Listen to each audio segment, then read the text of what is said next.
The Guess Who are Weezer, your favorite band. No. I'm talking about the Guess Who. Let me see. Who does it? Come on, Eileen. That's a one-hit wonder. What's the name of the... is that Dexy's Midnight? Dexy's Midnight Runners. No. I don't want the Guess Who. The Pretenders. Okay, go ahead. The Guess Who are set to take the stage at the new Mystic Lake Amphitheater tonight. We got your tickets in. Send us a talkback using the iHeartRadio app. Give us your 3 songs you need to hear live from the Guess Who this Thursday, tonight, for your shot at tickets.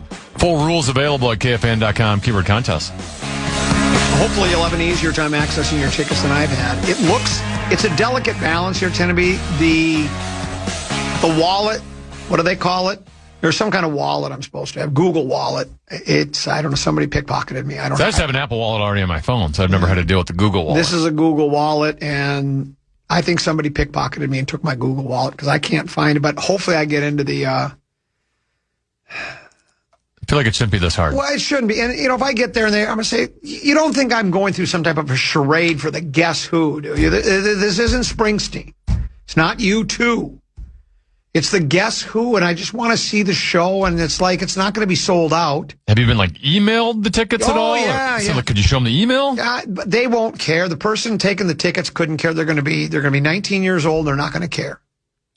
They're just going to say, sorry, old man. Sorry, old man. Maybe you need to go to Wellshire Memory Care Unit. I have a feeling you won't be the only boomer tonight having technological problems. They should give you an option. Do you just want paper tickets?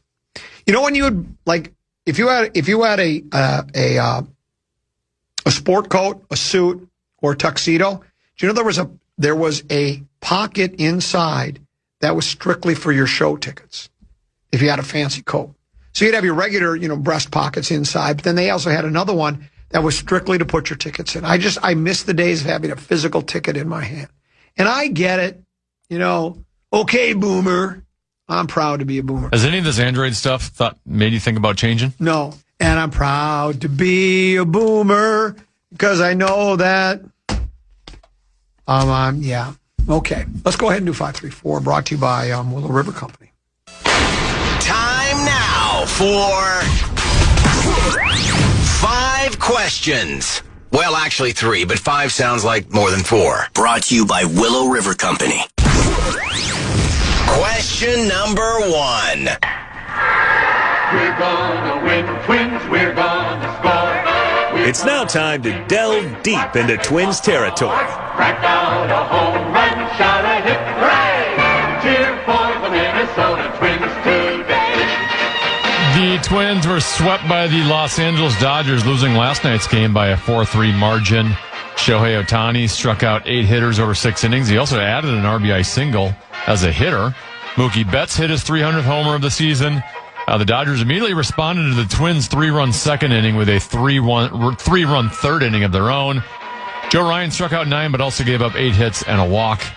Common, what sticks out to you from the Twins' loss last night in L.A.? Someone just sent me #boomer problems, and I do have boomer problems. That's a hashtag for sure. Well, what sticks out is I tuned into the game a little after 7. And it was 1-0 Dodgers, and I saw the Twins explode for 3 runs off Ohtani. And I was also doing laundry and, rattling I was just doing some leftovers. I was, Chef Mike was working. You know who Chef Mike is? Chef Microwave.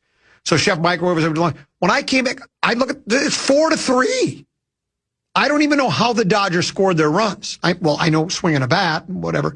So I don't know what happened to Ryan in that inning, the specifics. But it went to 4-3, and then from that point on, it was just goose eggs up on the board the rest of the way. So, Ohtani and Ryan, I don't think either one was at their sharpest, but they pitched well. It was a competitive game. It was fun to watch. The Twins had their chances. They got base runners later in the game, as did the Dodgers. Both bullpens seemed to be able to wiggle out of any jams they had. But, you play the best team in baseball. You play in 3 games. We're 0-3. We get swept. 2 of the games were competitive, and 1 of them was a blowout. So I'm not a big, what do they call him, moral victory guy? We didn't even get any. I wouldn't even call them moral victories. I guess you could say, against he'll probably go down as the best player in our generation if he continues at this pace. Ohtani, right? You could argue he's the greatest of all time. Yeah, the way he, it's like, and here's what I've always wondered. And tell me what you think of this, Timothy. Pitchers have never been able to hit. They go up to the plate. They don't swing any better than I do. Have you ever watched a hitter? And, back in they would always wear their pitching jacket, too. They'd always wear the team jacket. And they would just flail at pitch after pitch. It's like, how can you be that pathetic at swinging a bat? Because those pitchers were also great hitters when they were younger. They were the stars of the team. So how do you just forget how to swing a bat? And I get it, they don't take batting practice. But is there a rule that you can only, I know if you're the visiting team, you only get X amount of time for batting practice. 2:00 in the afternoon, you get an hour. Well, if you're at home, don't you have the keys to the stadium? Can't you ask Baker Mayfield to open it up for you? And send my pitchers in there, and you guys should swing the bat. So then you have, how is Ohtani the only pitcher that can be a brilliant pitcher, a Cy Young Award candidate, and he can also be a Triple Crown threat? There shouldn't be just one guy that can do that. He's elite at both, but you should have one who can at least be competent in both. You would think so. It can't be that difficult. Don't tell me that once you start pitching, and then you're pitching every 5 days. What are you doing the other 4 days? Eating sunflower seeds and spitting the shells out on the dugout floor. You're not even doing anything. They'll show the guys in the dugout, right, watching the game. They're just leaned up on the pole and they're chewing gum or they're sunflower seeds. They're spitting them around. Why don't you go hit some balls? They have these indoor batting cages now, too. Why can't you go swing the bat? Become a more valuable player. Imagine if all your pitchers were also competent hitters, how much better your team would be. It doesn't make any sense to me, but... You should run an organization. I should run an organization. First thing I'd do is I'd trade for LaMelo Ball and Lonzo. Do you think this could end up being a lot like, Quinn Hughes, we sign him, maybe bring his brothers here? Could we bring Lonzo Ball here? Could we get Dad here? And then get the old man here as well. Well, the old man will be here all the time now. Well, was it a leg or an arm he had amputated? Oh, I think he had some sort of medical. I think you might be right. Question number 2. It's time now for What's Your Rank? A 10 hut. Common, what's list radio? Lazy radio. Yeah. Bill Barnwell of ESPN.com ranked all 32 NFL teams based on their playmakers, their wide receiver, running back, and tight end groups. He has your Detroit Lions at number 1. Oh, he does not. He's got the Lions at 1, Rams at 2, Bengals at 3. Are you a Falcons or Falcons guy? Falcons. Falcons at 4, 49ers at 5, Cardinals at 6, Cowboys at 7, and your Minnesota Vikings at number 8. He does have the Eagles and Patriots rounding out that top 10. Wow. Common, do you agree or disagree with the purple at number 8? No Packers and Bears? Well, Packers should definitely not be there. Yeah. I think the Vikings should be higher. Bears don't have much for a running back, but you could argue, well, yeah. Well, here's what their wide receivers are young. Here's what I'll tell you. I think the Vikings actually should be a bit higher because they have Jahmyr Gibbs 2.0 in their backfield. So if the Lions are ranked that high, and a lot of it has to do Jahmyr Gibbs, yeah, because of Jahmyr Gibbs. Why are the Vikings not higher on that list? Well, they must not be including quarterback because they're not. Because the Cardinals were where? They were 6. And I saw another list story that said worst quarterback room in the league, and it said the Cardinals. So to have those skill players, what would you say? They were 6th? Cardinals? Yes. 6 with skill players, but they got the worst quarterbacks in the league. That's not a good blend. I don't know if that's going to work out very well unless those skill position players can make their quarterbacks. I was a little surprised to see the Cardinals at 6. Now, their tight end is probably the best in football, Trey McBride. Okay, right. But other than that, I'm assuming this ranking is mostly based on they drafted a running back in the first round, Jeremiah Love. So you're anticipating, you're projecting he's going to be a stud, but until we see him on a football field, can we just, and then, a wide receiver, it's disappointment. So I was surprised the Cardinals at 6. Who's the Falcons running back? What's his name? Bijan Robinson. He's really good. He's very right? good, yeah. He's really talented. And their wide receiver. They got Drake London as their top wide receiver and Kyle Pitts as their tight end. Okay. Do you think they should be? Were they like 4th? Do you think they're? Kyle Pitts has been a little bit of a disappointment. Okay. He was thought to be a generational tight end when he was drafted. And he's been okay. But yeah, that's very heavily Bijan related. I'm sorry, Abbott's going to get mad. I'm not paying as close attention to the NFL in general, and specifically the Atlanta Falcons. Is Cousins gone from the Falcons? Yeah, he's in Vegas now. That's right, he's in Vegas. Okay. And they drafted Mendoza number 1 overall, so technically they're in a quarterback competition. And so it's Nix is their guy. He's their starting quarterback in Atlanta, right? No, not Nix. I mean Penix. No, because he's still coming off an injury. It might be Tua. Tua Tagovailoa. Wow. The quarterback musical chairs. Yes. It's crazy stuff.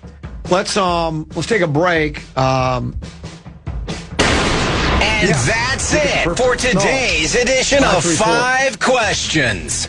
Well, actually 3 questions, but 5 sounds like more than 4. Brought to you by my pals at Willow River Company. Tree removal, tree trimming, and tree care. Vital to keeping your yard healthy, wealthy, and wise, and picture perfect. Willow River Company has over 10 certified arborists. They'll help you do the things you need to do to get your trees ship-shape. And anything that has to do with landscaping or yard care, they do it all. They're your outdoor living experts. WillowRiverCompany.com. That's WillowRiverCompany.com.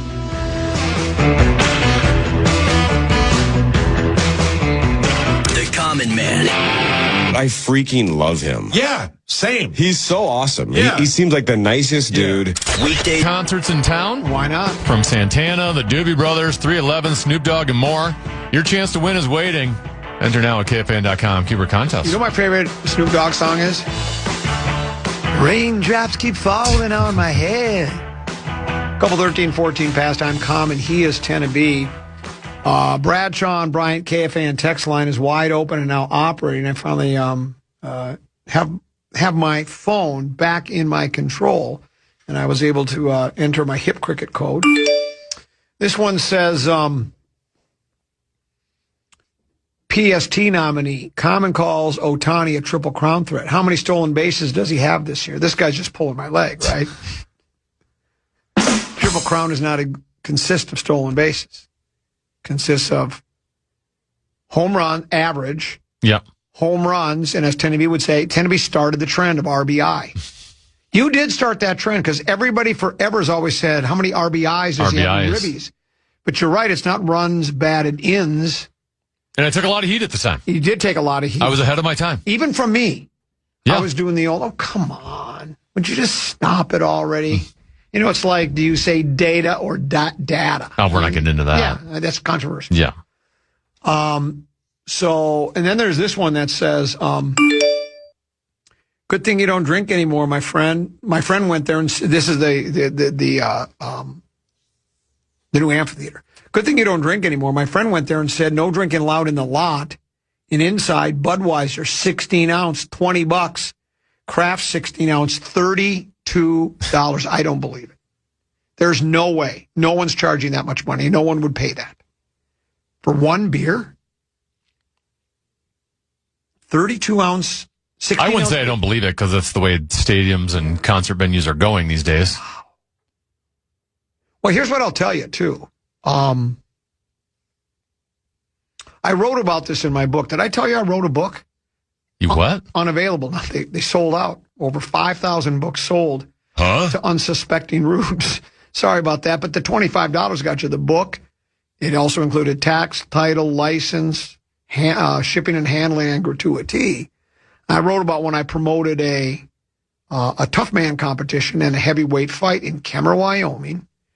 And I was I was tutored by the legendary Pat O'Grady, who has passed away many years ago. Matter of fact, 2 years after I was the promoter of record for the prize fight. A guy named Jerry Wimpy Halstead. His nickname was Wimpy? His name is Wimpy. And if you Google him, you will see it's a real person. I didn't make this up. And he fought everybody in the heavyweight ranks. He never beat any of them, but he fought everybody. Hence the nickname Wimpy? Yeah. And I promoted his first heavyweight fight. He had been a light heavyweight. And O'Grady was pals with the GM of the radio station, my boss, Jimmy Carroll, Jimmy Ray. Jimmy Ray, good old war from Texas. And they were barnstorming the country, and they wanted to stage a fight there, make some money, and see if Wimpy could knock out a big guy. So they brought in a guy they made up his name. His name was Freddie Muhammad. They made up his record. If you look up Fred Muhammad, his record isn't what we posted. Yeah, he's 15-5. He wasn't 15-5. If you look up Fred Muhammad on BoxRec, he was like 2-8-3. But anyway, we sold beer at the event, but we were charging an arm and a leg for it. Now back, now that price would be a pound of, it used to be a pound of flesh and a pint of blood. Now it's an arm and a leg. But they were charging a lot of money, and I said to him, it's an awful lot of money for beer. He goes, we don't want to sell beer. We have it available. We don't. I go, why? He goes, all I need is some drunken idiot to do something stupid, and then we're on the hook we're going to get sued. We don't want people really drunk. Huh. That's the way he operated when he would put on a show. But that'll keep people from getting drunk if you're charging $32 a beer, right? I mean, you're not going to be, I don't think you're going to pound down a six-pack. I mean, a six-pack with what's 6 times 32? 109. It's almost $200, isn't it? Yeah. I don't think anybody would pay that. Then there's one that says, Common, I'm sure you probably don't even want to talk about it, but how about Terry and Arnold? If he means I don't want to talk about it because it's bad news for the Lions, that's not me. I like the Lions, would like to see them win like I do the Vikings, but I don't care enough. We did talk about it when the story first broke that he was involved in some $100,000 in cash and some jewelry was taken from his place, and they thought they had some workers at the house, I think, and they thought they did it. So they called the police, but when the police didn't work fast enough for them, if I have the story right, associates of Arnold's went and roughed these guys up. Held him at gunpoint, pistol whipped him, allegedly. Alleged. I think what's happened, the latest development is these guys, it fessed up to it, I guess, and they're maybe get their little break. Yeah, their punishment will get a break. Apparently, Arnold was never anywhere there, but he was on a video phone. It, yeah, on a video phone. And if convicted of the most serious charges, he could get life in prison. And he seems like he was going to be a good player for them. I think he was a first-round draft pick or early second, and he was developing into a pretty good player. But obviously, the off-field problem is going to put an end to all that. There's an old saying I just made up: lock your car, take your keys, don't let a good boy go bad. That used to be a PSA. Basically telling people, there was a time, Teneby, you know these stories. Back in my day, we didn't even lock up our house. We kept our keys in the ignition of the car because nobody would even think of stealing your car. And now it's like, wasn't it the Kia in another model that there was a way to, somebody figured out a way with remove one screw with a Phillips screwdriver and you could drive away with somebody's car. So, but that's what the PSA was to try to prevent auto theft.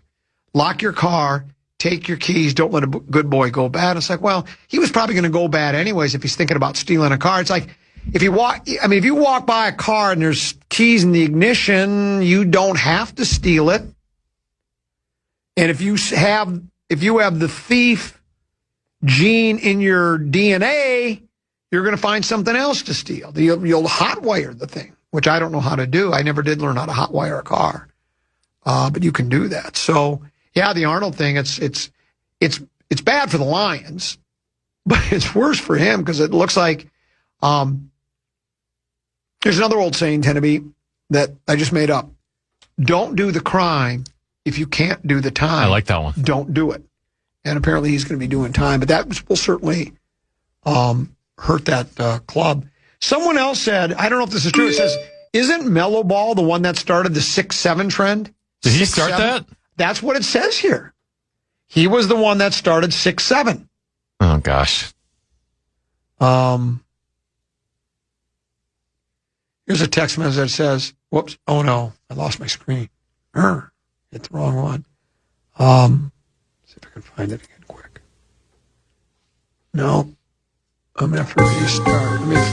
I think if I can just click Hip Cricket, it'll come right back up. Yeah, I can open it back up. I got this technological stuff with some of these boomers out there. They have so much trouble adapting to new technology. Me, nothing to it. You got it all figured out. This one says,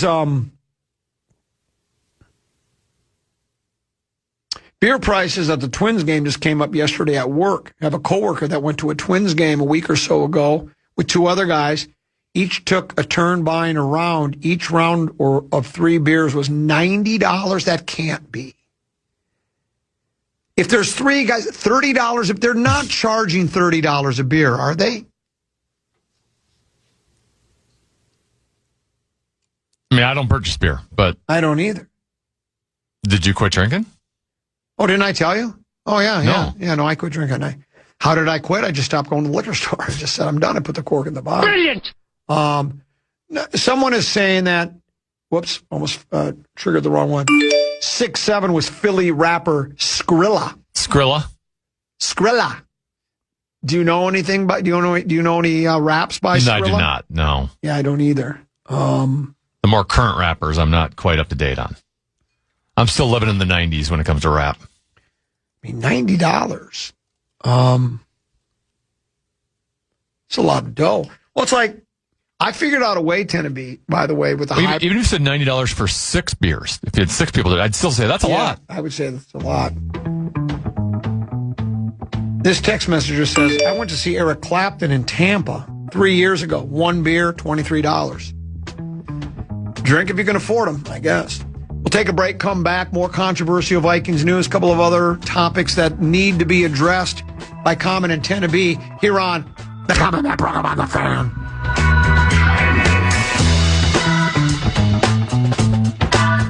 The Common Man. And $250,000 from KFAN each weekday through July 3rd. Listen for your shot at your share with $2,500.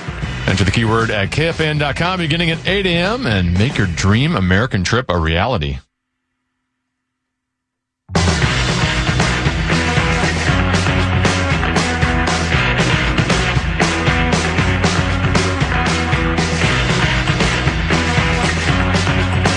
Couple 13-14 past. I'm Comedy's Tenneby. Big news of the day. Sports is your whole life just sports related. Wolves trade Naz Reid. I know some future picks that we don't even have. 2033 first round pick. Yeah. And then like 3 pick swaps in the first round. And then 3 second round picks, I believe. Did I also hear that they traded a first round in 25-25? I think they did in the year 25-25 if man is still alive, if man can survive. And they get LaMelo Ball. Did we get any picks back or did we just get... We got another role player back from them. Something green. Okay. Meanwhile, I guess they had an NBA draft the past couple of days. I didn't even realize it was going on. Doesn't get the ballyhoo that the NFL does, of course. But the Wolves had the 33 pick overall, and that was because of... we actually dropped a few spots because of the Randall trade. They took Duke guard Isaiah Evans. And then with the 59th pick, the Wolves got 6'9" forward Trey Kaufman-Wren, who played 4 seasons at Purdue. I'm always leery of guys that played all 4 years. I mean, it's, hey, more power to them. They went and probably earned their degree as well. Get your degree, set yourself free at National American University. It's always good to get your degree. But if you played, usually if you're going to be a really good player in the NBA, you're gone after 1 or 2 years, right? So when you stay all 4, doesn't mean he can't. Doesn't mean he can't be a functioning National Basketball Association player that contributes mightily to an NBA team such as the Minnesota Timberwolves, but that all remains to be seen. But the Evans kid, he's listed at 6'6". They always say listed. In basketball, and I know this for a fact, because baby brother Peter did it. Baby Brother Peter's probably 5'11", maybe. I don't think he's 6. But you know what you always put down, because you want to, in basketball, you always want to, because it's a size, more than any sport, really, right? You can't teach size. So you always say, I'm 6'1". And then you go, you ain't 6'1". No, I'm 6'1". No, you're not 6'1". Yeah, no, I am. No, you're 5'11". So that's why it says listed at 6'6", because is Evans really 6'6"? We don't know. So we don't have proof. No. So he's 6'4". He's probably 6'4". He shot 36% from three-point range on a high volume of attempts. So he likes to jack it up. 7.4 attempts a game. Just what we need. Another guy that wants to pad his stats. Well, I mean, if you're being drafted in the NBA, you were one of the best players on your team. You should be taking the most shots on your team. Yeah, I guess you're right. Now, in his case, I don't think he was the best player on his team because he had some other good teammates around him. Well, he did play with the Cooper Flagg kid and the Cam Boozer. And Boozer. That was in his sophomore season. That came after he shot 42% on 4.1 attempts per game in his freshman year. So the fewer the shots, the better he is. I would suggest taking fewer shots because that's a possession you can't get back. Evans was projected to go higher than number 33, but ended up falling to the Wolves. Here's what he says. This is what Evans told reporters. I'm a super electric player. Someone is going to step on the court and try and make plays all day if I don't mind saying so myself. And he apparently doesn't mind saying so. I always love that one. Himself. Let's give him a... he's a super electric player. I'm going to start calling him the electric man. Maybe he could help be a spokesperson for Affordable Electric. Sure. He said during his time at, I'm an super electric player. They should play that every time he makes a 3 at Target. They should. It's a 3 for the electric man. Isaiah Evans. He said during his time at Duke, he became accustomed to playing next to star players like Flagg and Boozer. That should help Evans find ways to complement Anthony Edwards, who can always use shooters around him. And he says he thought that he complimented Flagg and Boozer when he played. And the Wolves spent a good chunk of time scouting Evans and like his ability to be a movement shooter. What does a movement shooter mean? That he can move before he shoots? I guess so. A movement shooter. They may need that with starting guard Dante DiVincenzo. DiVincenzo recovering from Achilles injury. The knocks on Evans concerns his playmaking and his defense, given his slight frame. So it doesn't sound like it's for lack of effort. I always, you know me, I love defense. I put a premium on defense over offense. If you can pitch and play defense, you give yourself a chance to win the baseball game. If you can, I told baby brother Peter this. If you're a really good defensive player or coach in basketball, a coach will find you'll get playing time. Right? Yep. Because if there's some kid, your position on the other team, that's a lights out scorer, and you can limit his, deny him the ball is the easiest way to preventing a star player from scoring. Deny him the ball. If you can deny that kid the ball as often as you can, if you are in his face, if you pester him, he's going to score fewer points, and the coach is going to say, I like this kid on the floor, because you don't want some guy going off for 41 on you, right? But the Wolves think he can develop into a plus defender as his body fills up, as he gets. This is my favorite one. NBA people like to do this one. This shows you're an NBA observer, tend to be, and you're more than a casual. He's got an NBA body. What does that even mean? He's got an NBA body. So you can look at him and you go, that's an NBA body, that's an NHL body, that's an MLB body, and that's an NFL body. I have a dad bod body. Yeah. When asked who he was looking forward to learning from on the Wolves, Evans said Beranger. No, he said Jaden McDaniels. He said how to affect the game on the defensive side as much as he does. Obviously, when DiVincenzo gets back, I really want to be able to fill in that role behind him and just learn how to come in and be that guy who is impacting the game on the wing alongside the guards. Here's my favorite paragraph. Evans made a splash in Tuesday's first round of the draft in New York when he arrived wearing $4 million worth of diamonds. The 20-year-old wore a $3 million diamond brooch. You know what a brooch is, right? I have no idea what a brooch is. A brooch is like it's got a pin on it. And it's just a decorative thing, and you stick it onto your, at least that's what a brooch used to be back in the days. Brooches used to be just worn by grandmothers. They would wear a brooch. That was an accoutrement. So instead of wearing like a lapel pin or like, you know, when you're in a wedding and you have, is it called a boutonniere? What is it when they put that little flower? Like when you go to prom? Yeah, when you go to prom, put a flower. He had that instead of a flower. The 20-year-old wore a $3 million diamond brooch and a $1 million diamond wallet chain, the New York Post reported in an exclusive story. So do you think that's from nil money with Duke? I don't know what kind of nil money. I'm sure he got some good nil money. And do you think it's like, for instance, Tenneby, if you're drafted or going to be drafted, you go to a bank and you go, I'd like to take out a loan. And do you have any collateral? Here's my collateral. You show them an NBA contract. What do you want, kid? Whatever you need, right? So I would think there are plenty of people that would be willing to loan you money knowing you have an NBA contract, especially if you're going to be a really good, if the projection, if you're the number one pick overall, they'll give you whatever you want, right? Yeah, as much money as you need, it's all yours. And so he likes diamonds, apparently. The Kaufman-Wren character averaged 14.2 points in 8.3 rebounds per game for the Boilermakers last year. And he had the game-winning tip-in to help Purdue knock off Texas in the Sweet 16.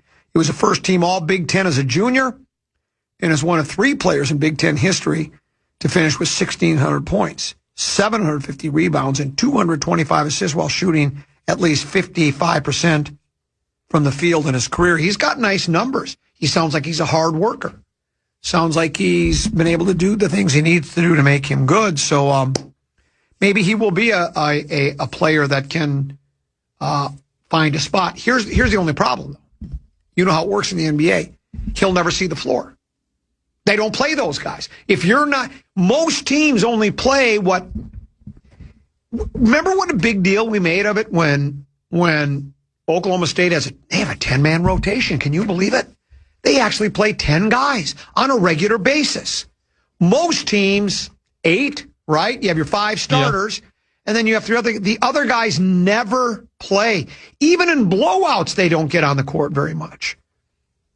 You know, that's like when your JV players playing a varsity game. They're really not playing in a varsity game. It's JV guys playing against other JV guys from the other team because the coach unloads the bench. It's a blowout in high school, right? One team with 2 minutes to go, 2.5 minutes to go is leading by 20 points. Then the coaches both look down, call off your dogs. You do the anti-Dido. You wave the white flag, and then both teams. So they're getting varsity action, but they're really not.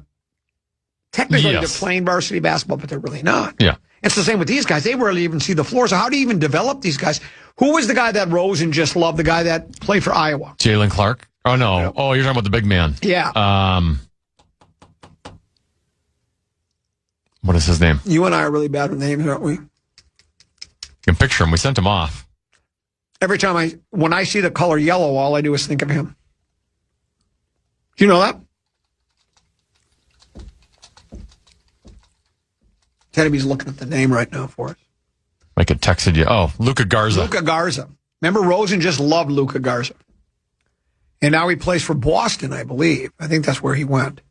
But he never saw the floor. Every time I see the color yellow, I think of Luka Garza. Well, because he played for Iowa. It's funny. Is it Tommy Olson or Parker Fox that every time they see... Parker Fox. Every time... Because you can believe that Tommy would say something like that, right? Knowing Tommy Olson. That's why I'm surprised Parker Fox actually said it. That every time he sees the color yellow, the first... do you think when I always he's driving down the road and the light changes yellow, he goes, Caitlin Clark. Yeah. Eats a banana. He goes, Caitlin Clark. Do you think he opens that banana from the top or the bottom? You ought to ask him and teach him the right way. Do you think when he's driving in a cornfield in Iowa, he goes, boy, there's a bunch of Caitlin Clarks over there? It's like, it's just so bizarre. When I see yellow, I think I'm scared. It's the color of being scared, yellow. So I don't even know if the Trey Kaufman-Wren will even get an opportunity to play because, like I say, in the NBA, they just don't seem to develop those players. Matter of fact, Beringer is another one, you know. And I remember this, and maybe Rosen, I hate to say this, maybe Rosen was right. Because he was saying, oh, he'll be down in Iowa. And I go, you know, at the D-League thing. Is that where our Iowa team is? The G League or D League? Yeah, G League. Q League? G, D, A, B, C, D, E, F, G. And it's like, he'll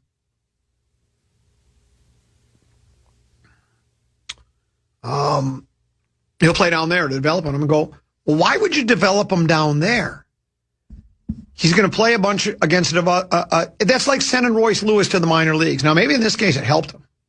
Might have, yeah. He's playing better. But generally speaking, if you send someone to the minors, the competition down there is not as... So maybe for Lewis, it was just getting confidence back. You know, it's like, Timmy, you and I have discussed this. I've heard that college golf coaches, oftentimes that first couple of rounds, practice rounds of the year, he tells the guys, play from the red tees. Get used to what it feels like to score, bomb your drive, hit a wedge in close, make a birdie, make another birdie, make an eagle, make a birdie, make an eagle, make a birdie, make an eagle. Then all of a sudden, when you get to the big course, you know how to score, right?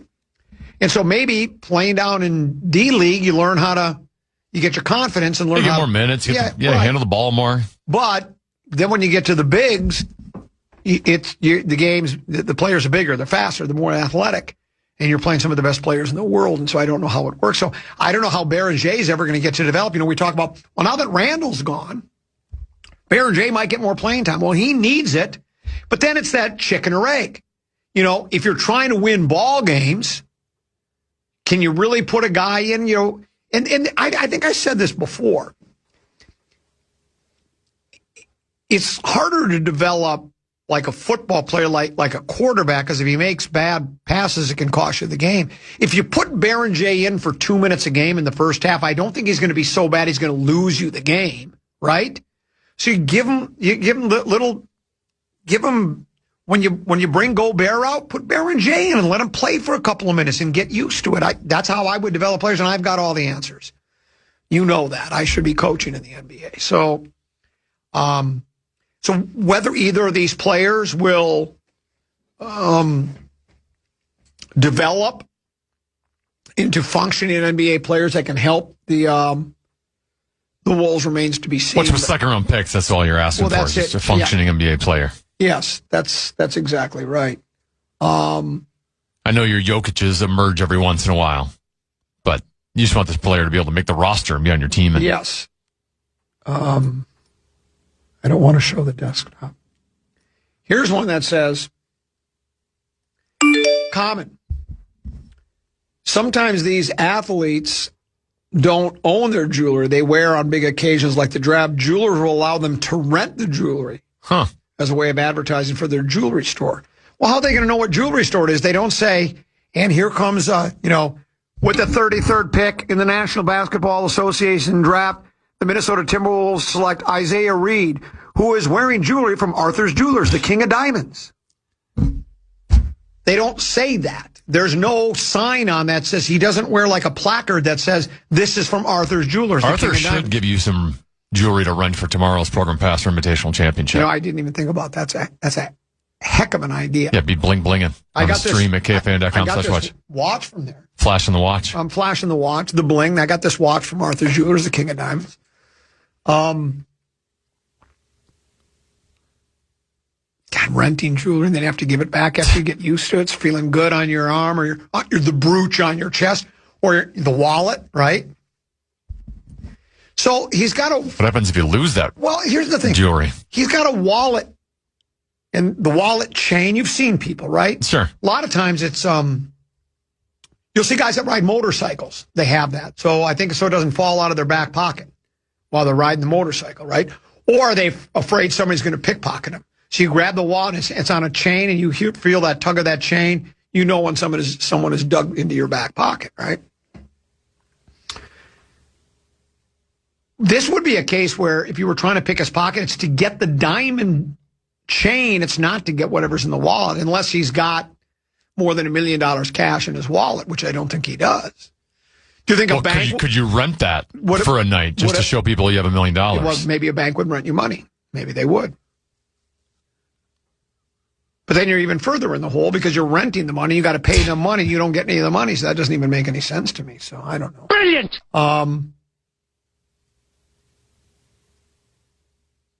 Here someone says, isn't it pronounced broach, like roach? No, broach is like if you broach the subject. Like tend to be, I broached the subject of $4 million in diamonds being worn by the player. Look up the word brooch, B-R-O-O-C-H,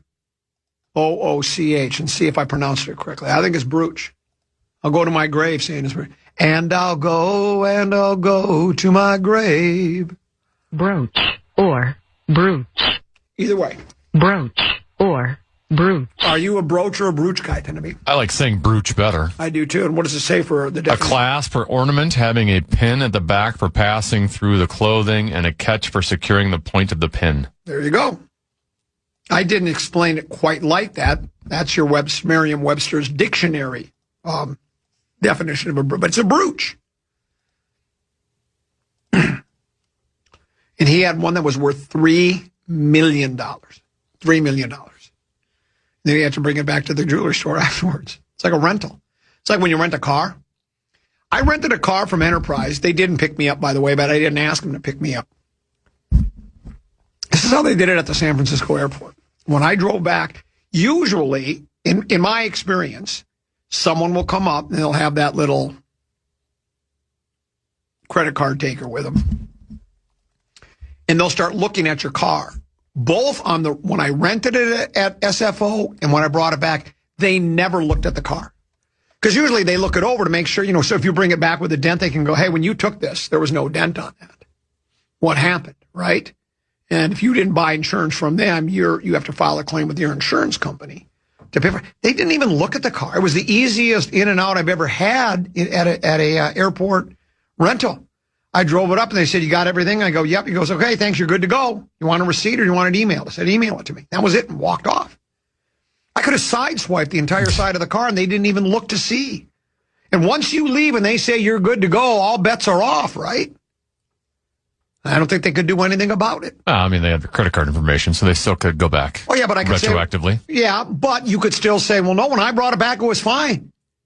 How would you know? You didn't look the car over. Maybe they have cameras in the parking ramp. And you'd know about taking a look at cameras. You've done it here at the radio station a couple of times and bust a couple of people.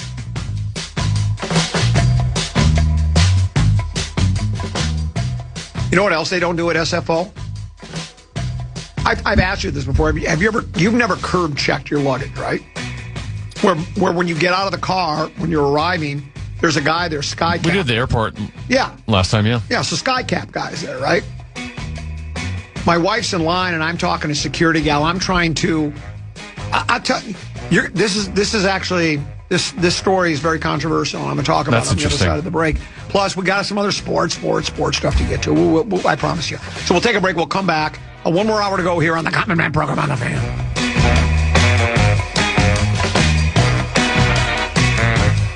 Will Common become a champion for the first time? Will the Broad Squad go back to